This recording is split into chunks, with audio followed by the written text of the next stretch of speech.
Please rise and salute the flag. I pledge allegiance to the flag of the United States of America and to the republic for which it stands, one nation, under God, indivisible, with liberty and justice for all.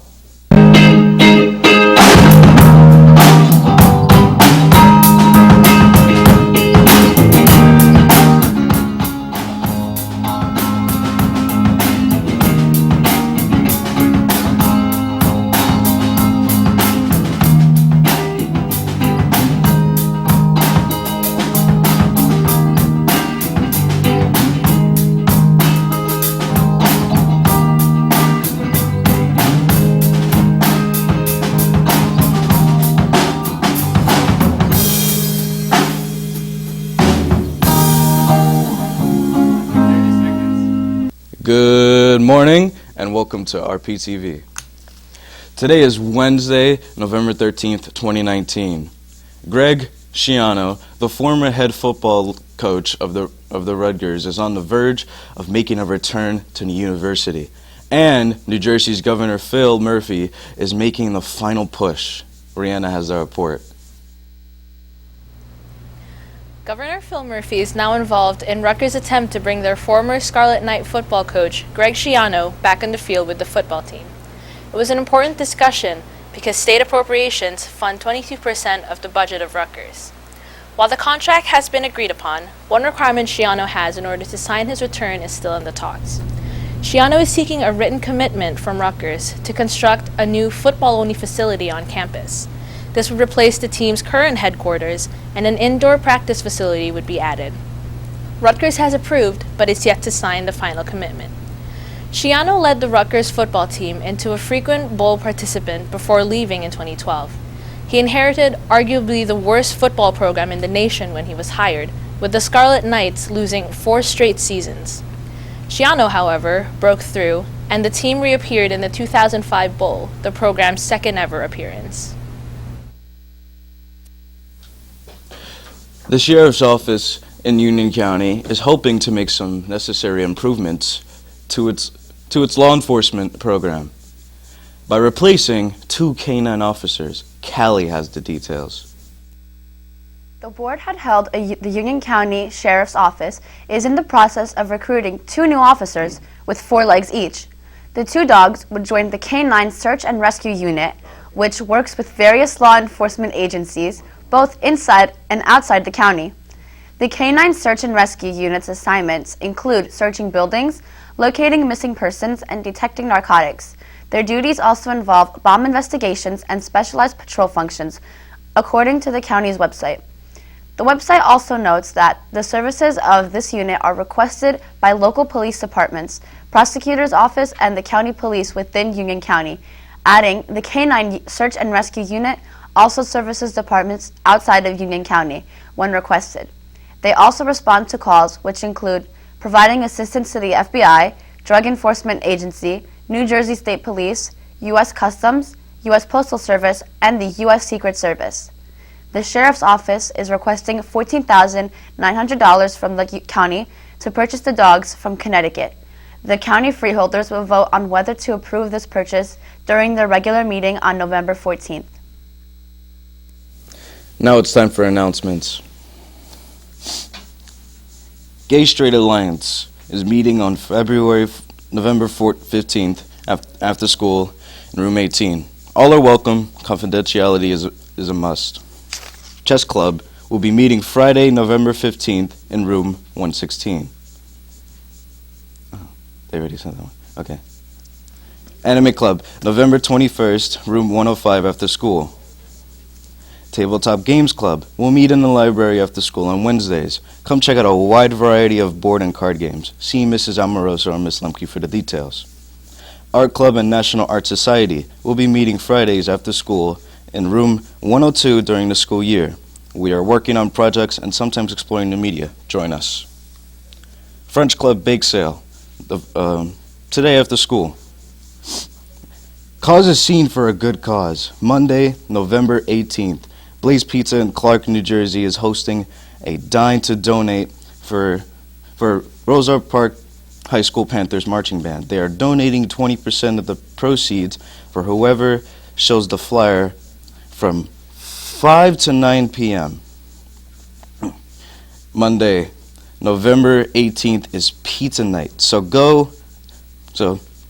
get over there for a great meal and support our Panthers Marching Band. Blaze Pizza is located at 1255 Raritan Road, Clark, New Jersey. There is an emergency blood shortage right now in your area. You can help make sure that ill patients receive the blood that they need. Come to the RPHS blood drive next Wednesday, November 20th, from 9 to 3 in the high school gym. You must be at least 16 and weigh 110 pounds to donate. Permission slips and sign-ups are taking place in the nurse's office. Parents, teachers, and community members are also invited. High school seniors, you'll be wearing a special donor cord at graduation if you donate twice.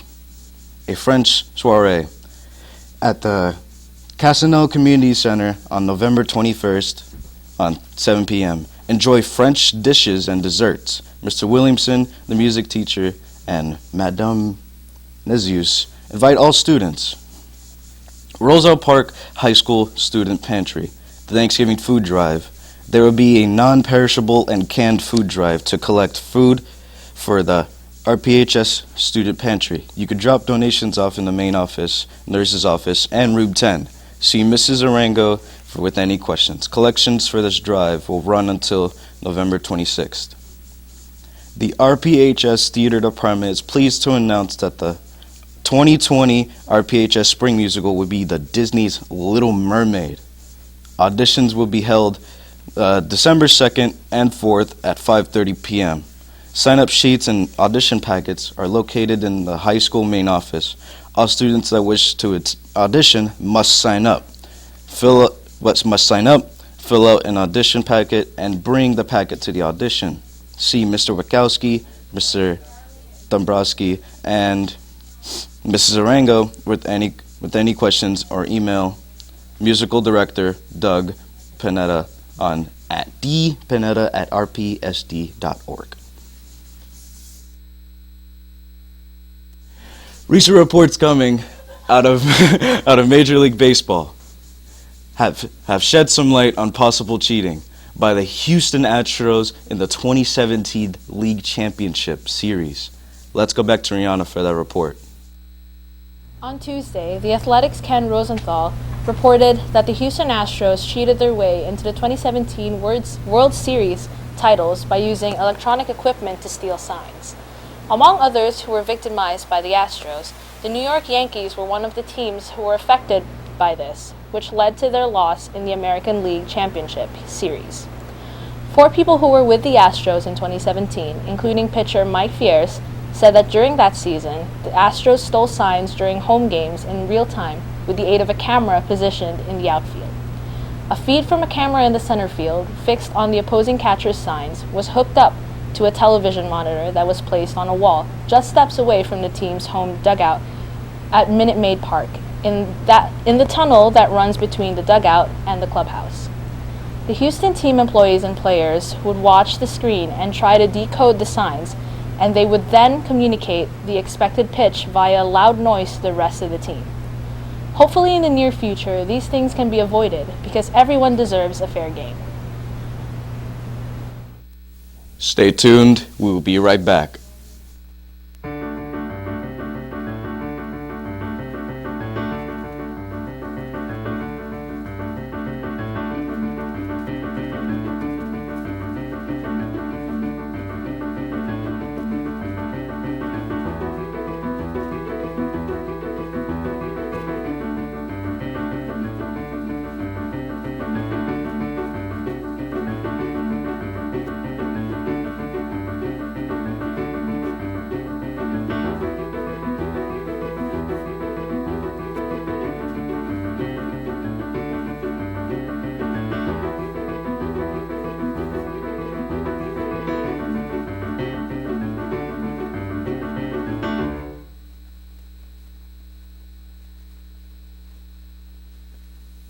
Thanks for watching RPtv. Have a great day. Stay tuned for CNN 10.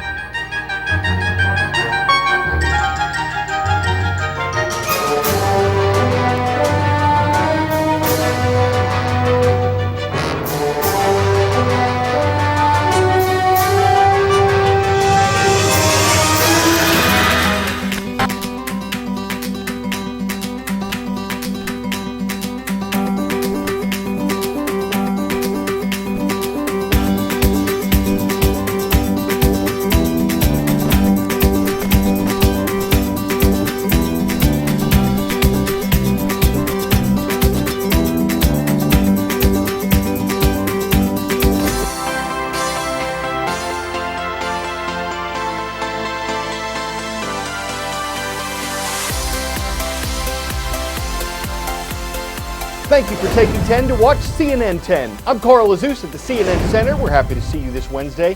The violence is getting worse in a special administrative region of China. Massive protests have been going on in Hong Kong for more than 5 months now, and police say what happened early this week has pushed society to the brink of a total breakdown. They blame rioters for the ongoing violence in the city.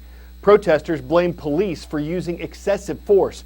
The demonstrators have made 5 demands of their government. 1 has been met, but Hong Kong's leader, Carrie Lam, has refused to meet the other 4, which include her resignation, an investigation into police actions, the release of protesters who've been arrested, and more democracy in Hong Kong. The city used to be a British colony. Its residents generally have more freedoms than those in mainland China. But China says it ultimately has control over Hong Kong and that it supports the city's leader. More than 300 demonstrators were arrested on Monday and Tuesday alone. They've set fires, built barricades, disrupted transportation, and thrown gasoline bombs at police. Police have fired tear gas at them, and on Monday, an officer shot and injured a protester with a live round. The policeman said he was afraid the protester would try to take his gun. An international human rights group called the shooting a reckless use of force. Also on Monday, the BBC reports that a person who spoke out in favor of China was set on fire by the protesters. The violence is having ripple effects across the city. We are in downtown Hong Kong, the heart of the financial district of luxury shopping. Demonstrators had occupied this square. Police ran them out with several rounds of tear gas and then detained dozens. And now a force is leaving and they're being pursued by residents. Come take a look at the defensive posture they're taking right now. This is not a police force that feels secure and confident in its own city. And it gets to the heart of the problem here. The administration is relying on this police force. A substantial portion of the population does not agree with the policies. And you get scenes like this, with the crowd hurling abuse and curses at them. And there is no end in sight to these sharp political divisions and this crisis that has plunged Hong Kong into economic recession, the worst crisis the city has seen in a generation. Ivan Watson, CNN, Hong Kong.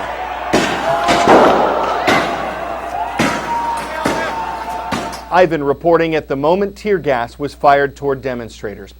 Our next story takes us to Washington, D.C., where public hearings begin on Wednesday in the House of Representatives impeachment inquiry, its investigation concerning U.S. President Donald Trump. Did the president abuse his power, as many Democrats say he did? In a summer phone call he had with Ukraine's leader, was President Trump illegally trying to get Ukraine to dig up dirt on potential Democratic challenger Joe Biden? Or was the phone call perfect, as the president says it was?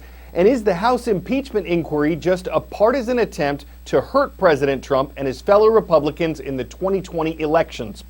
We're not sure how the next few weeks are going to play out in the investigation. There are a few things we can expect, according to a CNN editor. There will be witnesses, there will be documents reviewed, and there will be 2 political parties doing everything they can to tell the story that looks best for them. As far as the process itself goes, CNN's Tom Foreman explains what to expect with that. Any effort to impeach a president must begin in the U.S. House of Representatives. The Constitution says so, and even though such efforts are exceedingly rare, certain procedures are more or less standard. Most often, the Judiciary Committee kicks it off, although other committees may be involved, by investigating allegations which have been raised against the president. Now, this can happen with or without a vote to authorize an impeachment inquiry. We've had such votes in other impeachment proceedings, but the law doesn't require it. In any event, what comes next is lawmakers from both parties listening to witnesses, reading documents, and reviewing evidence to see if the president might have engaged in treason, bribery, or other high crimes and misdemeanors, such as using the office for personal gain or abusing power. If they think he has, then those committees can push for a full vote of the House on articles of impeachment. A simple majority can impeach the president. Does this mean he is guilty? No, not necessarily. Does it remove him from office? No, not necessarily. All this really does is formally charge the president and move the process over to the Senate, where the Senate must hold a trial according to the Constitution. The Chief Justice of the Supreme Court, John Roberts, would sit up front presiding, while House impeachment managers would present the charges against the president, and the president's lawyers would dispute them. Witnesses can be called, questions can be raised, senators sit and serve as jurors in all of this. Many pitfalls could come up to short-circuit the process, but so far, Republican leadership has suggested any trial would be allowed to run its course. At the end, each senator must deliver their verdict. If 2/3 say guilty, then the president is convicted and would be removed from office, something that, despite 3 serious pushes toward impeachment, has never before happened. 10-second trivia. Which of these companies was founded in 1998 by Larry Page and Sergey Brin? Facebook, Google, Microsoft, or Amazon?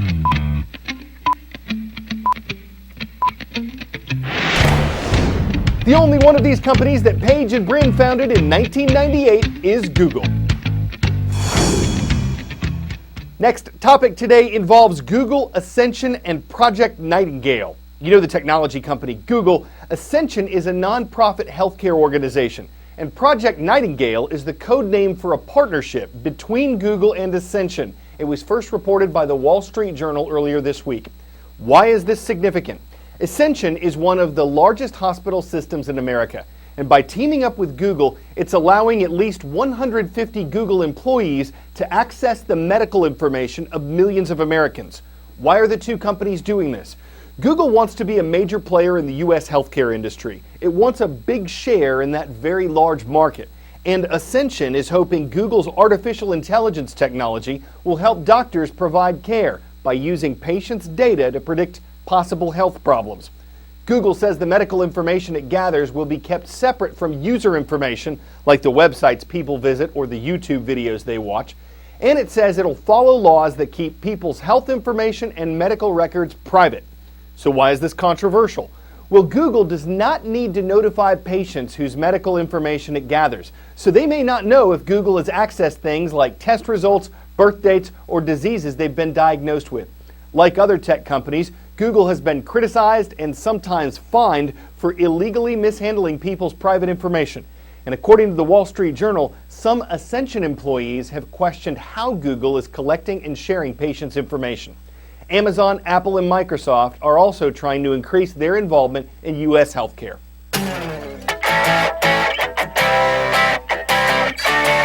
Last headline of the day: Florida man goes kayaking, captures monkeys raining from the sky.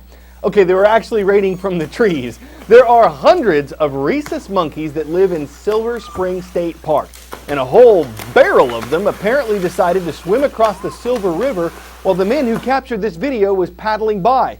He says he believes the animals were being chased, possibly running from a fight with an alpha male. So better to run than to be left in rhesus pieces. I'm not going to have a better pun than that. We'll just leave it there. I'm Carl Azus, and that's all the monkeying around we're going to do today on CNN.